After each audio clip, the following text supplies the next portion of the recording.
I'm with my friend, someone I've been following for really years now, Dr. Sarb Johal, who is an expert in all things tech, especially pocket cameras and other things too. But I have an affinity for these things being a content creator. So I will lean into someone like Sarb to see what he thinks about all the greatest tools. And I have a shelf full of all of the cameras that he uses because once I see him show me one, I want one. But it's such a pleasure to have you here, Sarb. Welcome to the show. Hey, thank you, Adam. And yeah, I do kind of like feel like I've walked into a coffee shop, meeting a friend, and we're just kind of like, hey, we've got an hour to kind of like hang out. And this is a really nice vibe. So thank you for inviting me. Cheers. I wish I had a better coffee to serve you today. But next time, I'll take a raid check when I come to visit you sometime, or you're in the States when you come back. And I know you might be coming. You might be coming close I to us. am, I am, yeah. Definitely, yeah. Well, that let's have that cup of coffee in person for real. But why I'm so excited to speak with you is I think now more than ever, I can't remember a time in my life, and I've been doing this content creation for decades now in various formats. It's so easy to get high quality gear to create a suitable signal. Now, it might not be broadcast or professional quality, but it's definitely good enough, even what you have in your phone, that you can create video or audio or impressions to share with your world, whoever you want, whether that's a big audience or just your friends and family, what you're doing and what it actually looked like. If they want to see proof, they can have proof, and it's a lot easier. And I'm just curious, how are you feeling now? I mean, you've been doing this for a while too. Do you feel like it's become a lot easier? That's a lot more available? Yeah, I mean, like, to the point where you can quite easily feel overwhelmed by the choices that you have out there now, right? So I think, your phone, let's just take the basic thing that you've probably got with you most of the time. That's so incredibly capable now. There are so many different apps, there's so much functionality on your phone that you could start a YouTube channel, carry it on, have a really good high quality engagement and stuff that you're sharing about your life, your running, your fitness life, your wider life, all doing it off that little production platform. It's not just a camera anymore. But at the same time, you've got all kinds of little kind of like gadgets and gizmos that can capture stuff in really high quality. Really, it's more about the user interface these days. It's really about which is the product, which is the camera, which is the gadget that you get on with, that you align with in terms of how that brand does things. And I think that for most people, they kind of, yeah, I picked up a DJI this or an Insta360 this or whatever, or, I love Apple iPhones and that's all I do, or I hate Apple and I love Android. And they stick to that. So getting people to change platform is probably harder these days than actually getting them to use or pick a device in the first place. That's that's fascinating, Sarb. What about the platforms that are available? I remember when I first started recording video, it was really awesome. I got this Sony digital camera. I think it was called the VX1000, right around the turn of the century, 2000 or 1999. I mean, this is a long time ago, but it Yeah, was yeah, one of the yeah. first digital video cameras, and you could shoot basically lossless footage. The challenge was getting that footage onto anything required these massive hard drives, which nobody had at the time. So you could only Mm. edit very short form video, and there was no YouTube to even, wasn't even conceived yet. So, now we have these amazing platforms. It seems like now every platform has been optimized to share more video, more audio, more multimedia, and where it's becoming part of our culture, just the expectation that we can see what you're up to. What are your feelings about that? Yeah, it's interesting, isn't it? Like, I mean, like you, I started off, way back in the day, mainly with just cameras, but then I remember buying a Sony Ruvi. I don't know if you remember that, RUVI, if anybody's listening and wants to kind of like look that up. And it was like a small, really tiny, like pocket-sized video camera. And it had like a proper like film unit in there. And it was record at 640 by 480. And I remember taking it to India with me. I think this was in 2000. So yeah, way before kind of like maybe 99, 2000. So way before kind of like the big platforms came along. And again, it was like really amazingly at the time to be using that, but you still had the problems of kind of like, how do I how do I get this footage and what do I do with it? You've got all of these clips, but I didn't know kind of like how to make a story. And I think that that's the thing that's really changed in terms of we've always had the technology that's been able to kind of capture something, video, whatever it is that we were into. But how do you make the story? And I think that that's what's changed in recent times is that it's so much easier to grab all content and then being able to create a little bit of a story, beginning, middle, end, hero's journey, whatever kind of story that you're trying to put together. I also remember doing an ultra marathon, and this is my first time that I used a really, really small camera. It was I can't remember what it was called, but it was a little Kodak thing. And it was kind of like more of a credit card form. Now, I used to have the Casio Exelim range as well, but that wasn't very good in kind of like harsh conditions or water and things like that. So now you have all of these gadgets that are really durable and really able to be used in so many different kinds of conditions. So I remember having this little Kodak thing. And again, it was 640 by 480. I was mainly taking photos with it, but I could also capture some rudimentary video as well. And the story of the video plus the audio together of me kind of like out of breath, walking up a hill, pouring down with rain, me slipping halfway back down the hill again, and then trying to get back up to the top again. That became an integral part of a story that I was telling. And I think that that's the really nice sweet spot that we've hit now is this technology and the images and the audio, but also the idea of story and putting that together, your journey. Yeah, not just the devices, but also that there are conduits and channels to share this stuff, whether it be YouTube or Facebook or X or any of the social medias, Instagram, right? They are optimized now for serving just massive amounts of video content, multimedia content, animated content.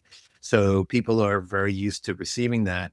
I don't know about you, but I watch a few screens when I'm sitting on the couch now watching TV. It's not just the TV, right? The TV is almost sometimes because I watch a lot of sports or it's a boring baseball. I love baseball.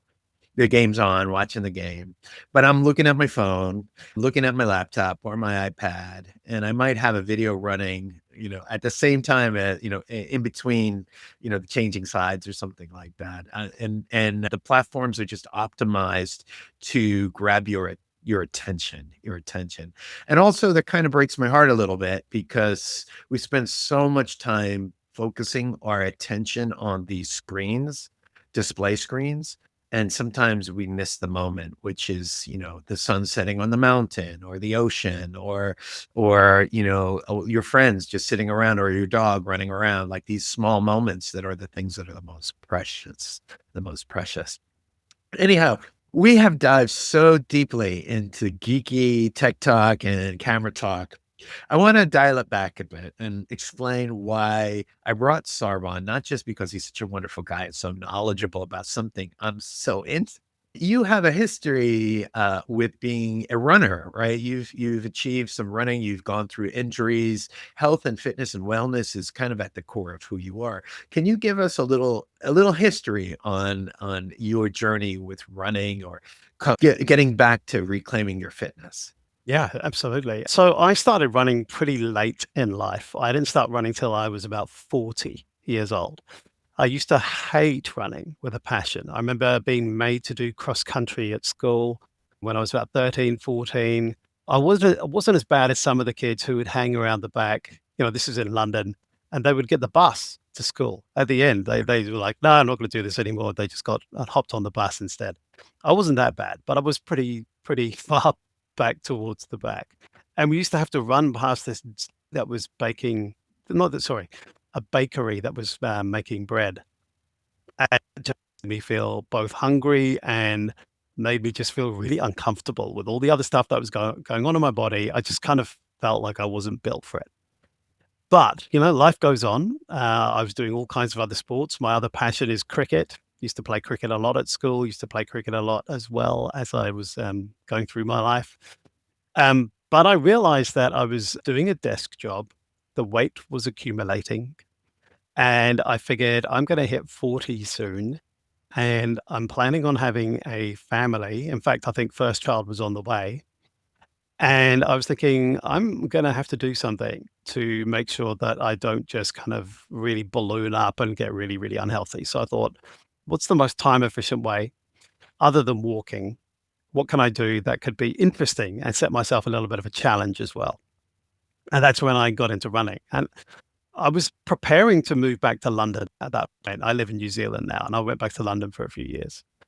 And I was thinking, okay, so how am I gonna do this? So I did the Couch to 5K, the program that many people have done, many people have had a lot of success with, and I was one of those people that had success with it. But it took me a while. It took me a while to kind of understand that I probably wasn't going to be able to run for more than a minute or two. And I was going to have to really start from week 0 instead of trying to accelerate myself to week 3 quickly or anything like that. And of course, like many beginning runners, I went too fast too quickly. And so I ended up getting a few injuries along the way, particularly on the kind of like the ITB band, kind of like on the outside of your legs. All of those things, the common beginner runners' injuries. But one of the things that I discovered on my journey that changed it completely was how great Pilates was for runners. Pilates. And Wow, that Pilates. yeah, you surprised. That's great. Tell me Yeah. about that. And yeah, so I was part of this running club, the Serpentine Running Club, which is like one of the biggest, most well-known running clubs in London. And they, on a Wednesday night in the basement of the sports center that they used to run out of, they had a Pilates class. And the physiotherapist that I was seeing advised me to try Pilates in order to try to strengthen my core so that my legs and my lower back weren't doing so much work that they weren't used to, but strengthening my abdominals and my back and the whole of my core would be a really good exercise for strengthening my whole kinetic chain for when I was running. Of And course. from that moment on, it was really hard to start off with, just kind of getting my body used to doing these movements. But from that moment on, doing that 1 hour a week, even just that 1 hour a week, if I did nothing else, kept me injury free for years. Even though I was escalating my running, I was starting to run 5Ks, 10Ks, I was running half marathons, did my first marathon about a year later, the Berlin Marathon, fantastic, terrible weather, really, really rainy, standing out in the cold for an hour before my kind of like pen went through the start line, let alone the finish line. Ran a time which I've never beaten since, because that's probably the fittest I've ever been. It was an amazing experience. But yeah, the running and the Pilates. And then from then on, over the following 7 or 8 years, I ran, I think, 10 marathons and ultra marathons in that time, as well as lots and lots of smaller events, which was just such an amazing ride to be able to do and meet so many cool people all doing the same thing. Right. Welcome to the family. Congratulations, Sarb. That's an amazing journey. And one of the great things, even if you leave running with regularity because life gets back in the way or injury or age or what have you, it's not as so important the reason why. But once you achieve that level, which is, finishing marathons, ultras, all of those things, you are a runner for life, right? You're part of our family. Welcome to the club. Right. So, and it's so wonderful, right? You totally get it. There's something that's addicting and also inclusive. You feel like you're part of something bigger than yourself.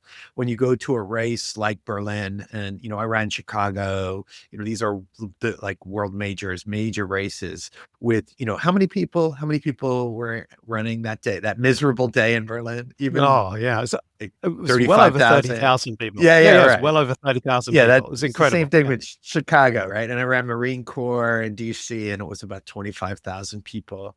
When you were in a crowd of 20,000 people, I mean, that's not a parade. That is a sea, a river of humanity that's charging through some place. It doesn't matter where it is, but it's overwhelming because when you're in that moment of training, and it takes years to get to that level of training. Some people can do it much more quickly. God bless them.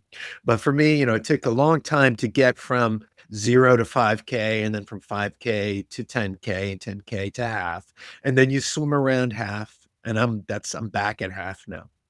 And then getting from half to marathon, people are like, "Oh yeah, you're at half, you'll be running a marathon in no time." I don't know, Mm-mm. that's Mm-mm. twice as much. Mhm. Takes a And long your time. physiology, the physiology that you have to kind of Yeah, train for a marathon is completely different to a half it's marathon, and it brutal, takes man. takes a lot to get around that. It's Yeah. a brutal, and it's humbling. There's a lot of psychological work you have to do too because of disappointment and, measuring yourself up against other people and all of those things, like, it takes a lot of time to really come to terms with what you're gonna be able to do, what the best for your day is, and then going to achieve that on that day. It's a real art, and it takes a lot of honing and practice, and that can take time, and I know a lot of people don't have that kind of patience, so I applaud you for your patience and getting to where you are, but, even if you say you're not a runner anymore, nah, you're still a runner, man. I'm on to you. I'm on to you.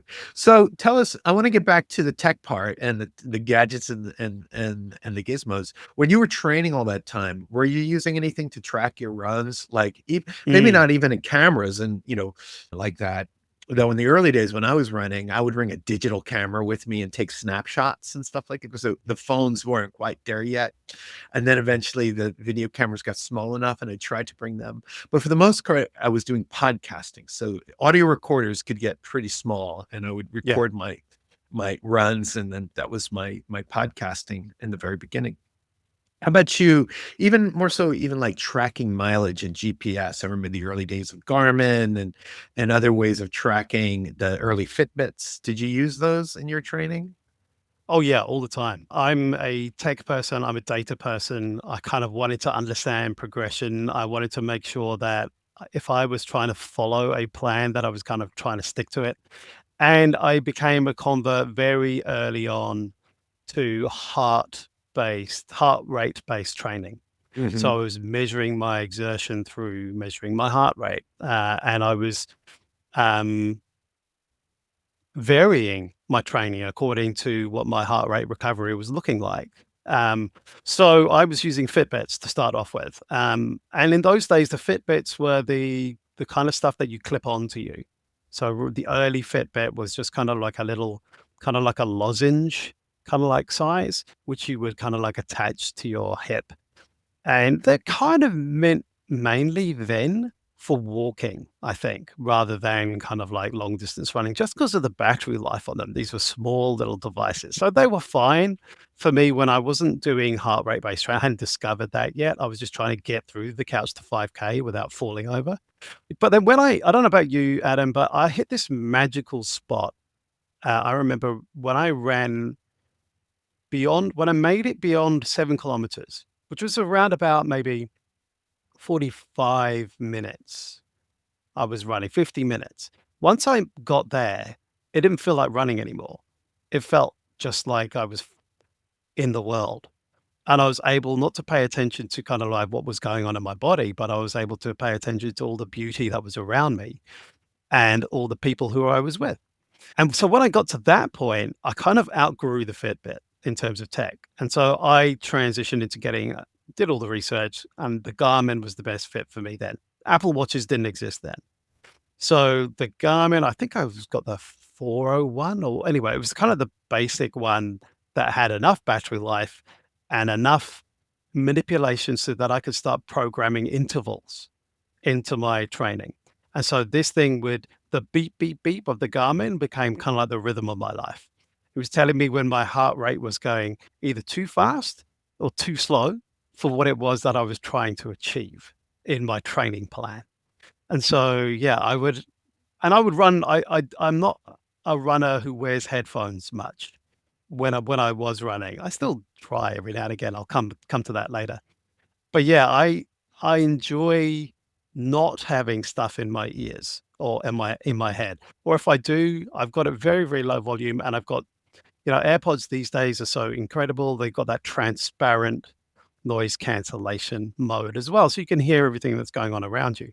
So I didn't run with anything in my ears. I just had the beep, beep, beep of the Garmin, which I would go home and I would analyze on my computer figure out where it was that I was at.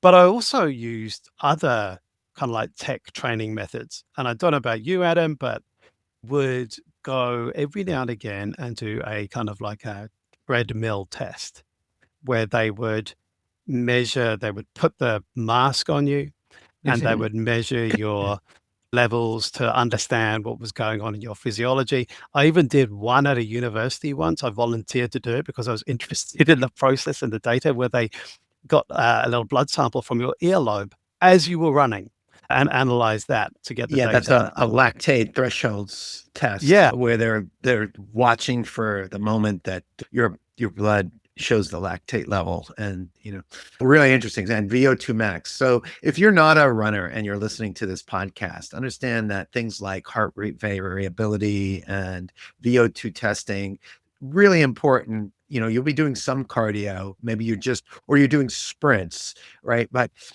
VO2 max, which is the ability for your body to convert oxygen into energy. It's a measurement that they can do, and they can do that through the carbon dioxide in your breath, and it changes. So that's why they wear the mask. And the lactate test is how much lactate acid is in your blood. They do that by taking the blood, but those are great. Those are great markers. But understand, those are just variables. You could have good days and bad days. So, like professional athletes will get those done weekly. They're expensive Yeah. to do weekly, but that's cool. I have a bulletin board right here onto my side. Right now I have the Fit Lab. I have to go visit them for a VO2 max test here in San Diego. I'm definitely going to be doing a show about getting the VO2 test, an upcoming podcast. So thank you for raising that. When was the last time you went for a test like that? A while ago, right? It Oh, wasn't, yeah, years ago, years ago. yeah, back when I you're was into it. trying to, Yeah. yeah, back when I was into it, but Yeah. I had 3 done, and they were just really useful benchmarks. And then they became kind of like, okay, so now that I know that this is what is actually going, then I could use the tech that I was wearing benchmarked against those stats. And that's where I thought it was really important for me to understand what is actually going on with my body, and then how can tech assist me knowing that information? Because otherwise, the tech is it's a useful approximation, but when you're kind of like really trying to dial in and change things in your body, there's nothing better than the mix of the analog and actually getting the real data, and then using the tech that's around you that can assist you with your goals. Yeah, you make such a good point. Tech is useful. The term is useful, but it is not absolute. Even the greatest tech can have variance. So don't depend on those numbers as absolutes. And especially like if you're using a scale, you get on one. I have one scale. I have the Garmin scale in my studio room, and then I have another scale, a Japanese scale, or the Fitbit scale, I think it is, in the bathroom. And like one is kinder than the other, right? So but Yeah. I think the point is, it does not helpful if you get on different scales, or you need to be on the same scale. It's just a marker. And so, for example, if you do a VO2 max test, and then you go and get a lactate test, they're both useful markers, but you can't measure them against each other. You must have to go to the same studio to make sure they use the same protocol, because it's not an absolute number that you receive.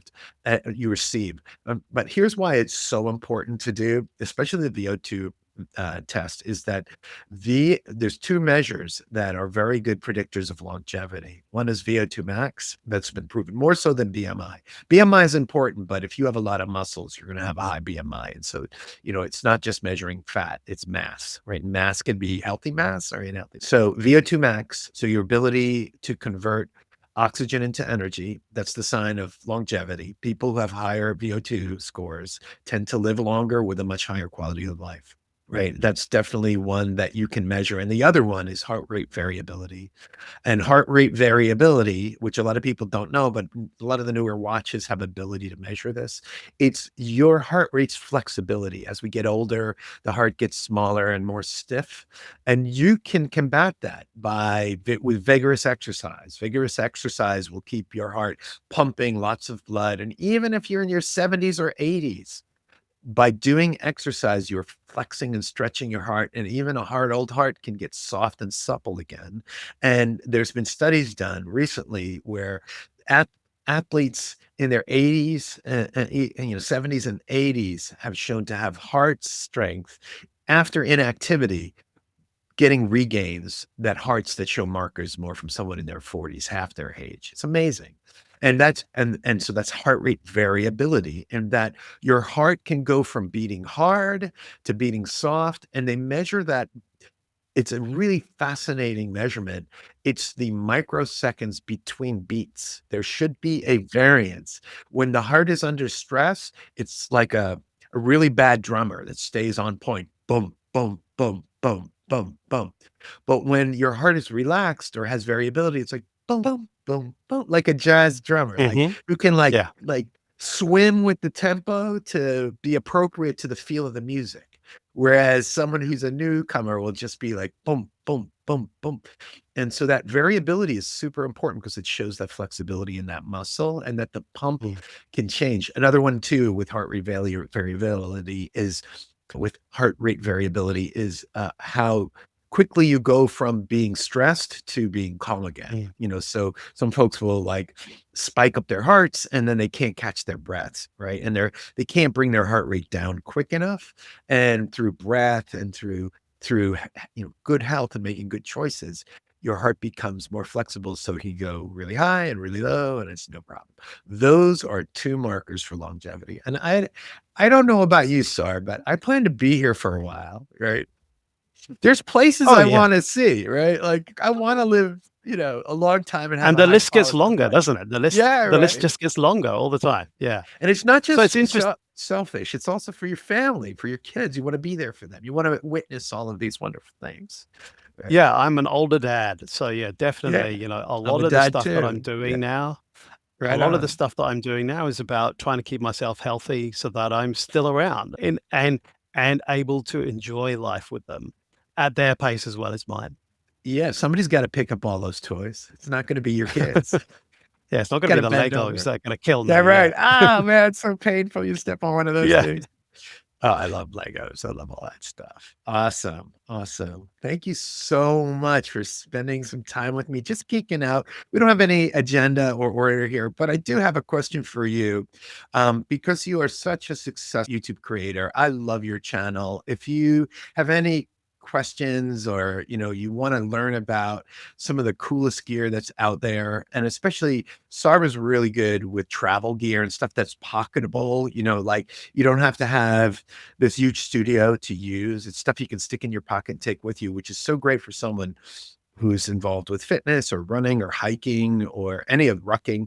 Even if you're not going to create a YouTube channel, it's just great to have something to capture and to remember and, or even just take a progress picture. Here's my pick of the day, just to show your journey to your new goal. What are your recommendations for someone getting started? Should they go out and get one of these really expensive 3D cameras or 360 cameras, or should they just stick to their phone? Like, what do you think? What's the best thing to do now? Yeah, 360 cameras are so much fun. Really, really fun to use, but they do take some learning. There is a learning curve there that's kind of like unavoidable. And, the company's trying to make shortcuts for that. They'll have like AI assists that will help you kind of like choose the best moment, but they're also really fragile as well. And so you kind of, so the last thing you really want to be worrying about, unless you're kind of like a really experienced runner, you're a really experienced tech user, I probably wouldn't recommend starting there. I would say, yeah, you've got your phone with you. Yeah, pick up the snaps, as you're going along, or record a little bit of audio, or just a little bit of selfie cam stuff as you're kind of like going along, being aware of your environment, showing your environment, all that kind of stuff. That's a good place to start. But one really nice little camera, which I've always been fascinated by, like, really small cameras. Remember when people used to be fascinated by small mobile phones as well? It used to be like the smaller your mobile phone, the better. Whereas now we're in this kind of like opposite end of the cycle where it's like everybody's got like, the iPhone Plus or the iPhone Pro Max or whatever. Me, I'm a big fan of the iPhone 13 mini when I was still using that because it's such a tiny camera. It could fit into my running backpack, on the shoulder strap. Sometimes there's a little bit of web meshing over there. I could fit that in there really easily. And I could even control it with my Apple Watch and say, okay, I'm running along and I've got the camera facing forwards, I can just start It was a capturing from my no-brainer. Apple Watch. Super easy. Yeah. Yeah, super easy to do that. But then the other one that I really like is the Insta360 Go series. And that's like a little thumb size. That's the one that Adam's holding it in front of him right now. The Insta360 Go series is like this little thumb-sized camera that pops out of the main unit, which is kind of like a GoPro unit that's got the big screen on the back. But you can just have that, absolutely, as Adam is showing now, you can have it on a hat clip, like on the front of your head, either on the peak, or you can have your cap on backwards and you can have it on the strap. Or you can have a little magnetic medallion, or you can clip it onto your clothes as well. And that's a really nice way, and you can start capturing with just clicking it once. And these days, on the latest version of it, the Go 3S, you can even set it to just record intervals. So you could just set it going with one click, and you can say, just capture some video for 30 seconds every 2 minutes, and keep going for an hour. And so at the end of your run, without you having to do anything, you've got a nice little series of videos or images or whatever it is that you want to capture. And you can look at that, keep that, or create a little montage of that later on. And I think that's a really nice little solution. If you're worried about, I'm going to have to remember to do it and running's hard enough as it is, just set it going when you start. You don't have to do anything else. I love that interval feature. In fact, that was my plan to wear that camera at the Carlsbad Half Marathon. If you listen to the last episode of my podcast, you realize I had to defer that race due to some intestinal stomach flu that hit me the day before the Oh, race. no. And I talk all about that on my last episode, how disappointing it is. And I had trained, I was ready to run a negative split. I was so excited. It was a beautiful day, but I woke up the day before with a fever, low grade fever. But that wasn't the problem. It was the other stuff that's happening Oh, below the no. belt.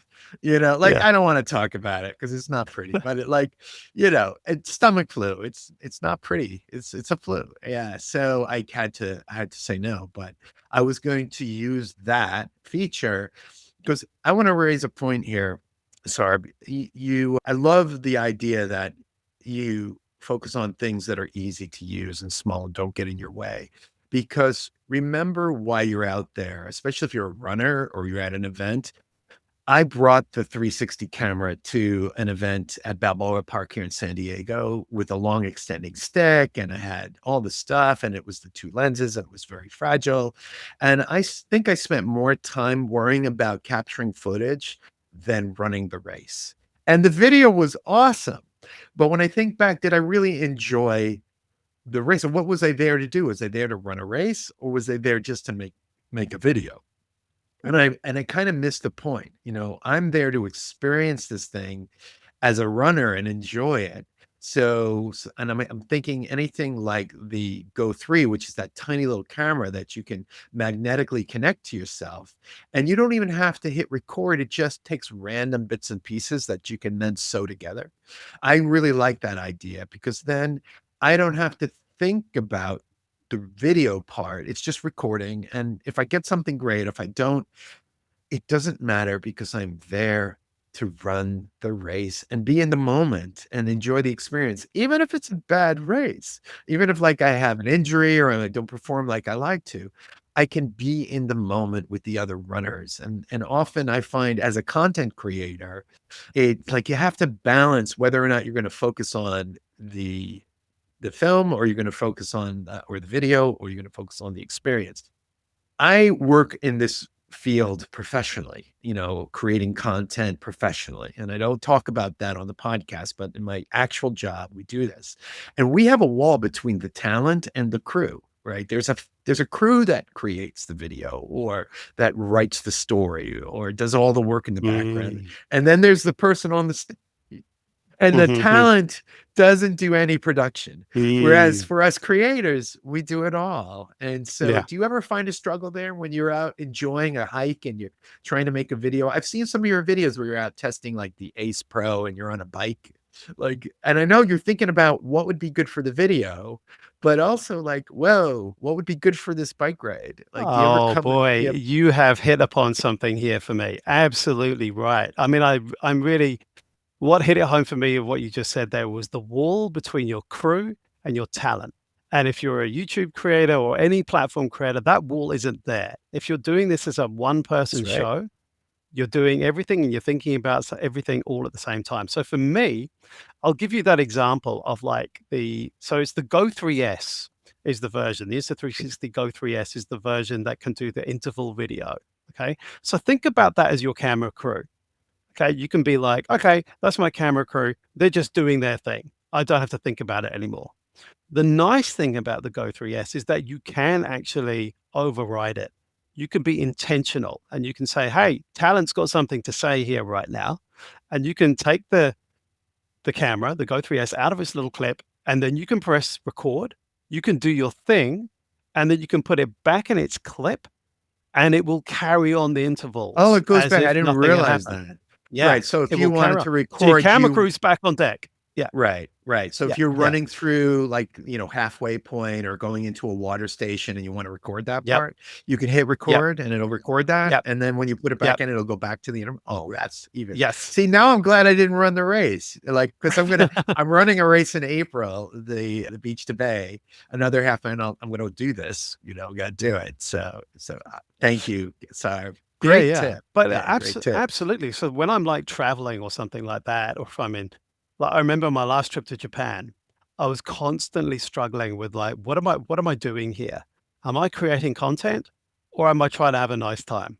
Because I can't feel like I'm doing both because I feel like I'm trying to do them both all at the same time, all the time. And so I had to become really disciplined with myself and say, okay, so I've got this is the morning, and for this hour, creator mode. And so I'm going to go and do this thing and I'm going to do it as creator. And then what I found myself doing was like, and I'm done. And now I'm going to go and have a wander around this area because I saw some stuff that I want to go and explore, but not as a creator, but as me. Me, I'm at the forefront now, and this is about my experience, not necessarily an experience that I'm looking to share with other people Or you for might come whatever back reason. just to just do scoping, like Yeah. location scouting, right? Like, Or but I might that's do the other way just for around, you. right? Yeah, Yeah, yeah, right, yeah. right. Or I might Yeah. go for me, and then I'll be like, "Hey, this would be really interesting to share," but I'm just gonna carry on exploring rather than trying to kind of just pick up the thing and like a snapshot to somebody else and then going back to me again, because that's tiring. What I noticed was that constantly switching, who am I being mindful about in this moment when I'm recording? Am I doing this for me or am I doing this for somebody else? Constantly flicking between the two is a bit like multitasking, right? And we know that multitasking doesn't really exist. What you're doing is switching tasks repeatedly. And we know that switching tasks repeatedly puts a real strain on us psychologically, and then physiologically, it shows up too. And so, as a content creator, I've been thinking a lot about creator well-being as well as kind of like my own well-being. How many other creators out there are feeling tired because they aren't able to put up little boundaries because they do feel the pressure to be creating all the time and putting out content all the time. And that is the hamster wheel that you can end up on really mindlessly unless you have some kind of system or process that you go through that keeps you mindful about what is it that I'm trying to do right now and who is it for, and spacing that out appropriately. Excellent. Excellent points. I really like that idea of keeping the well-being of the creator, even if it's yourself, in mind. Like, there's only so much you can get, and then it'll affect the quality. It'll affect the quality that you need to take care of yourself too. So you have to make it a balance of what can you do and what might wait for another day. And I find that sometimes having a list or a shot list or a plan is rather than just going there and saying, "Oh, I'll just start shooting stuff," and a story will just create itself. That's the worst. Mhm. Sometimes that does work really well, but often you just end up with a bunch of disparate footage that you're trying to put together a story, or you feel the pressure of having to figure something out when you're in a place you've never been to before. Whereas if you go and scout and you look at it and you have some idea of how you want to approach this, some strategy, it could make just going in and shooting some key clips and then even editing them is a lot easier rather than searching for the story. And that all impacts your well-being as a creator. Like, what am I trying to say? Why am I doing this? Right. And so I want to kind of move to the last thing I want to talk about before we kind of tie it up is, and, as much detail as you want to share. Like, what are you doing now, Sarb? How are you keeping yourself healthy and taking care of yourself? You live in the most beautiful part of the world in New Zealand. You have this beautiful view out your deck of the is that a harbor, or we're looking at the Pacific Ocean? I'm not sure which exactly where we're looking We're when we actually see your looking at the video. Cook Strait. It's the The Cook Cook Strait, Strait which is between the between North and between the South two. Island. Yeah. Awesome, Yeah. just absolutely windy, but beautiful area of the world. And I live Very in a windy. Yeah. I'm in Southern California. We're experiencing hellish winds right now, so I know all about it. Mm. But just it's so inspiring to see where you live and the places that you film your videos.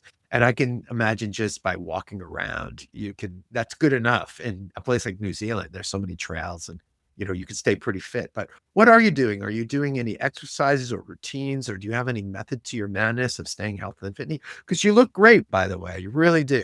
You look fantastic right now. Thank you, Adam. That's very kind of you. So, yeah, it's been a bit of a journey. So, like everybody, as we were going through kind of like the pandemic, found myself sitting around a lot, even though I was trying to walk.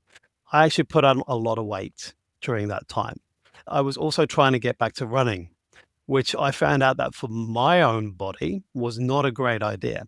Every time I went out to try and run, I would get up to, I'd do almost like couch to 5K back, starting back from fresh again. There's a lot of body memory there. There's a lot of baseline kind of aerobic fitness there. But for me, it was the physiological toll of me having put on weight.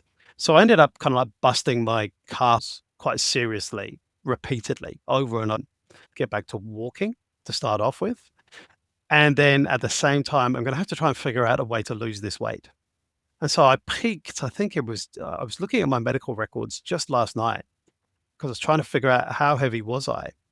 Like, so when I was running, I was somewhere between 78 and 81 kilograms.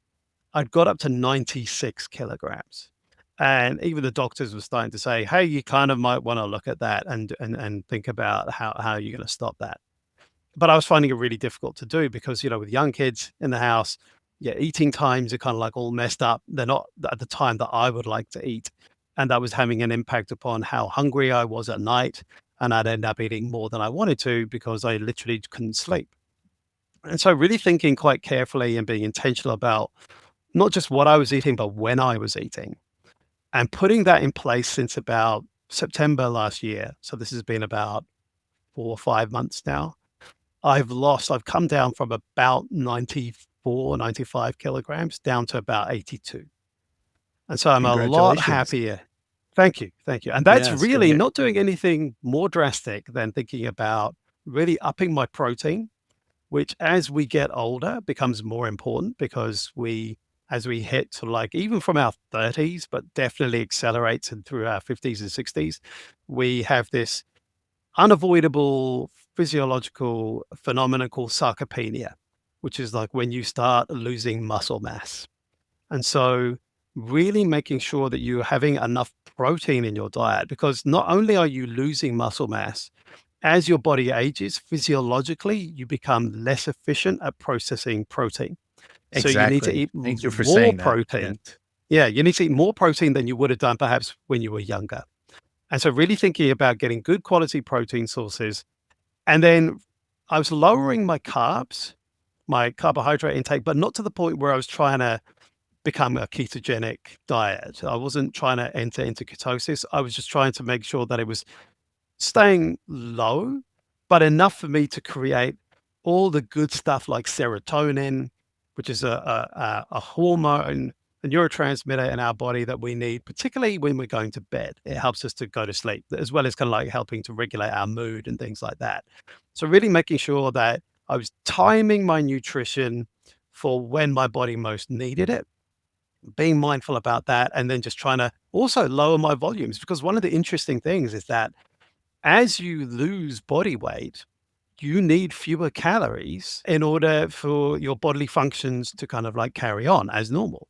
And so the kind of like weird paradox, which I hadn't thought about, was like, okay, now I'm losing weight. And so now I need to eat even less in order for me to continue to lose weight, because otherwise I'm still taking in too many calories. Because I'm really looking at that, not just a calorie deficit, but what kind of calories, what's the quality of food that I'm putting in, and when am I eating it? So now I'm at the point where my physical regimen, my health regimen is really very much still about walking and diet. And you know what they say, Adam, I'm sure you've heard the phrase, I'm sure listeners have heard the phrase before, is that you cannot outrun a bad diet. No matter how much you are running in your life, unless you're fueling correctly, you're going to have comeback from that either now or later. And so that's what I'm really focusing on right now is that I would love to get back into running again. Like you, I think half marathons are my sweet spot. I would love to be able to kind of like work up to getting beyond 10, 11 kilometers again, because every time I try to run over the last 2 years, over above 10 or 11 kilometers, that's when I get injured. And so really thinking about some of those strengthening exercises as well. So I don't know about you or what other people use. I find Apple Fitness amazing. It's been really, really good for me. Pairs up with my Apple Watch. I can do it in the lounge. It's really, really excellent. I don't have time to go to the gym with everything else that I need to do. And I'm responsible in our family for a lot of the school drop-offs and school pickups as well. So doing that at home is really good. So walking, diet, Apple Fitness is pretty much where I'm at in terms of my own health regimen. Awesome. Awesome. The only thing that's missing from that, and I agree with you 100%, but there's a few things that are missing that I want to add in. Strength training is so important. And I know Apple Mhm. Fitness has some strength training, but really putting a focus on strength training, because as you mentioned, sarcopenia, your muscles start to degrade as you get older. And I'm in my 60s now, and lifting some weights, having some resistance is so good for you. So good because it helps Apple you on Fitness is so many. actually pretty good for that now. Yeah, They've got yeah, some really good exactly. workouts there now. Yeah. So, yeah, and what I'm using, because I have a whole barbell set. I have a rack. I have a whole thing where I can do squats and all this stuff in my garage. But and I do belong to the gym. I'm a proponent of being going to the gym. Resistance bands. Great way. If you don't Yep. want weights, resistance bands are fun. And there's all different kinds, loops and bands and the flat ribbons. Those things you can take with you in your backpack. They're weightless and they create progressive strength. The longer you pull them, the harder they get. It's so Yeah. good for you. Oh, so good for you. So that would be the one thing that I would say. Also, I want to make a point here too. Yeah, I hear you about carbs. Another reason why I don't like to cut out carbs entirely is because carbs are fun. Yeah, they are. I like Like, carbs. yeah, like you shouldn't feel guilty for having like fresh baked bread out of a bakery that's amazing, like an amazing, piece of bread or even a piece of cake every once in a while. It's just every once in a while. It's not an everyday thing. It's a special thing that you mindfully engage in that thing like, oh, this is so good. But if you're going to eat your carbs, make sure that they count and fun included. Look, I know this glass of wine's gonna kill my numbers, but who cares? It's your birthday. We're drinking a glass of wine. It's like that kind of approach to life that, like, if you're going to eat the carbs, make sure that they matter and that they're worth it. Yeah, yeah. And I think, one really additional tip I'd give to that, Adam, is like, yeah, absolutely. Don't deny yourself some of those pleasures. And for me, having a weekly budget is a lot easier for Yeah, us to that's think great. about rather than thinking about that on a day-to-day basis. Like, hey, this week, like on Friday, I'm not gonna have a cheat day, but I'm gonna have a cheat meal. And I think that that's a bit of a trap that people can fall into is that they just bust everything on one day. It's like, but if you can have a really nice meal that you can look forward to, as well as a couple of treats along the way in that week, makes just things a lot easier. Yeah, and another one, sometimes just taste is enough, believe it or not. Like I get Mhm. a and also what helps me is like go for the smallest plates possible. Because you'd be surprised, a little bit of food on a small plate looks like a lot more, and your brain thinks you just ate this big thing. Whereas if you have a Really good really tip. big plate and it's just like a little thing on, you're like, oh, I could use some more. But if you have a small plate, and this is research shows psychologically, Mhm. right? Your brain thinks it had a lot more, and it works because it takes a little while for your brain to register the satiety, right? So I tend to go like I use like tea saucers that I never use anyway because I'm using mugs, but I have them in my set. And so I get those tiny little plates. And in that little ring where the teacup goes, I put a little mound of whatever it is, if it's like, pudding or something that you shouldn't be having.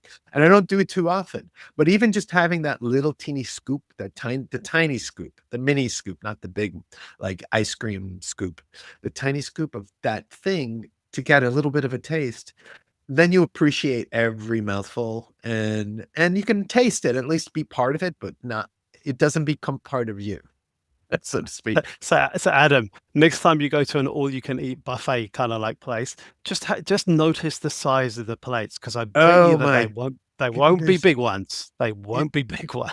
Oh yes, I was on over Thanksgiving, which is in November here in the States. I went to an all-inclusive in Cancun, and the beach was amazing. The service was amazing, but it was ironic because it was all you can eat, and I did put on a couple of pounds when I was there because the food was so good. But I was just amazed at not only were the plates small, as you say, the food was amazing, the choice was overwhelming. It almost led me to therapy because it's overwhelming the amount of like you don't know what's good. But I was looking at what other people were taking and how they were piling all of this food onto their plates and finishing, and then going again for lunch after breakfast and dinner after lunch, and like the mid meal, the mid afternoon meal, and then the late night snack, and thousands of calories like at those. And God bless them, they're on vacation, right? But I just can't imagine that much putting that much quantity into your body anymore. I mean, because I don't know about you, but what goes in must come out, right? You're going to be busy for a while. Make sure you have enough paper in the house. There's a paper shortage, Yes. but oh, if you have a bidet, I guess it's okay, right? But there's a water shortage too, right? But still, it's just phenomenal. But if you are someone who's watching what you eat, I do not recommend going to an all-inclusive, like I might do a fancy boutique hotel next time because it just did like Yeah. it did when the expense, like, they definitely made money on me. And I'm not a drinker either. So it was just like, oh And my that's the God. thing, right? Is people want to get value, right? They want to get Yeah, value. exactly. I Yeah. need my 9 cocktails, right, every day. No, Yeah. it's just not that's not my world. But anyway, awesome, awesome. It's been so much fun chatting with you, Sarb. Let's do this again down the line. I wish you the best in your content creation journey. I'll be watching. We look forward to seeing more of you. And when you get back into training for an event, let me know. I would love to do an event down in New Zealand. I'm keeping my eyes open. Let me know if anything is really exciting.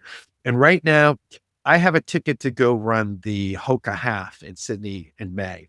I don't know Oh, if I'm going to be fantastic. able. Yeah. I have it, and I just Yeah. don't know if I'm going to be able to plan out my schedule because it's a long trip from here. And I definitely on in my bucket list is running Sydney. Those full. I So definitely want to do that. I so was here's an there interesting thing. last year. Oh, Yeah. Didn't run it, but I here's was an there. I watched, I you were cheered. there. It was there. Yeah. Yeah. So it's a very, very different experience running in New Zealand just because of the numbers, right? So we talked about 30,000 at Berlin and in Chicago. I'm sure it's similar. I remember coming to a marathon in New Zealand and running that, and I think it was like under 100 people Oh, doing wow. it. Back like it Yeah, used so to it's be. a very, very different I experience like that running though. running That's an ex cool. running an More event like intimate. that in New Zealand. Yeah. Yeah. I Yeah. mean, We you have you those can here. get slightly bigger ones, but, like the Auckland Marathon is by far the biggest one. But, like, there are many, many much smaller, much more intimate kind of experiences to be had running in New Zealand, that's for sure.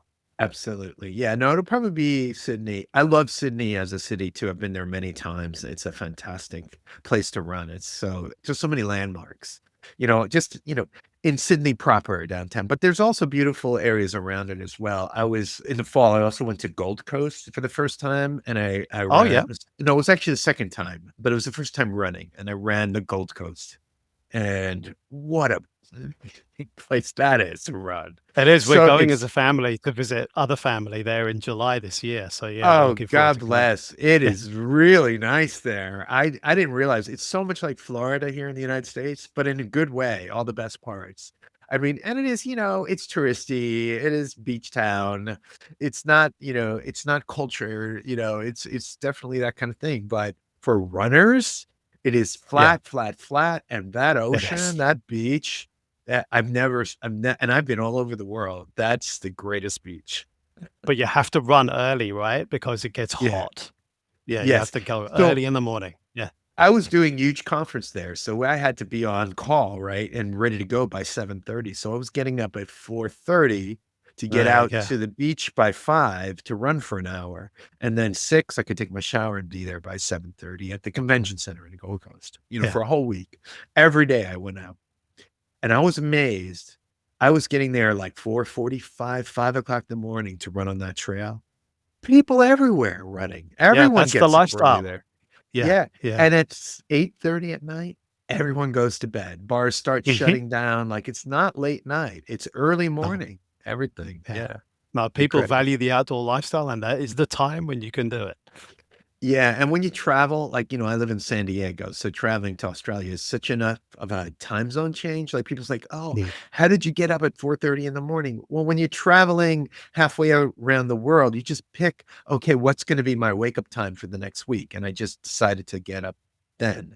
And, you shift your clock and, you wake up then. It's not like I felt like when I woke up so early, I got tired early and everybody goes to sleep, but, like, it's a trick of, with jet lag. When you travel international, you're an international traveler, you must know this too. Like, you're not really getting up early. Your body's so confused. You can just tell it, okay, this is the yeah, new you can just time. arbitrarily say, "Right, here, this is This where is we're this gonna is where we start. align." Yeah. And Yeah, that's yeah, what I yeah, did. That's what I did. And yeah, that was the week of the Sydney Marathon. At the end of our event, I then went down and hung out for a few days and I got to experience the Sydney Marathon this last year and the year before. And it's so much fun. Even if you're not a runner, go to one of these big races just to cheer because you'll see people go by and you'll be like, whoa, if they can do it, I can do it. And it's so inspiring. It's so inspiring. Though I'm gonna be in Tokyo next month, and I'm doing exactly that, Adam. I'm not running it, but the Tokyo Marathon is gonna be oh really yeah, close to my accommodation, and I great. cannot wait. I tell you, I'm really looking forward to the buzz and just the energy of, because I don't know about you, but I've been to the baseball in Japan, and the energy of the crowd is so amazing. It's It's on my so hilarious, bucket so list. infectious. So I'm looking forward to the Tokyo Marathon and just being part of the crowd because I think it's gonna be an immense experience. Yeah, I'm a big baseball fan, and yeah, I might join you. Yeah, again, so totally worth it. Don't feel bad if you're not running, especially if you're a runner. It's just such a joy and so much fun. And the cool thing about being a spectator, you don't have to finish it. You just can watch as much as you want. You can go get a cup of coffee. It's just, but since you've run a major before, you totally know what's going on, and you'll have so much respect for those runners. Just get ready for the crowds. And I know at that race, there's support every mile, all the way through that the city really comes out. So it'll Yeah. be an exciting experience for sure. And there's a lot of funny things that go on too, like people who get dressed up and people who have these funny signs and cheering. It's a spectacle. It is a spectacle. We'll have an awesome time. We can't wait to see that on your channel. And sorry, before we go, how do people find you? Where do we go? Oh, you can find me. My channel is on YouTube called Pocket Cams. So that'll be at Pocket Cams, all one word, if you're looking at the last bit of the address. Adam, I'm Excellent. sure you can pop it up on the podcast or something. Absolutely. And I'll put all the links in the show notes, which is the text that's included to your download on the podcast or down below if you're listening on a web browser. Hey, Adam, So thanks for having me. It's been absolutely beautiful being able to connect with you on this chat. It's been really lovely being here today. Thank you. likewise, equally so, brother, and all the best wishes and success for you down under. And can't wait to see you in person someday. Thank you. Awesome. Thank you.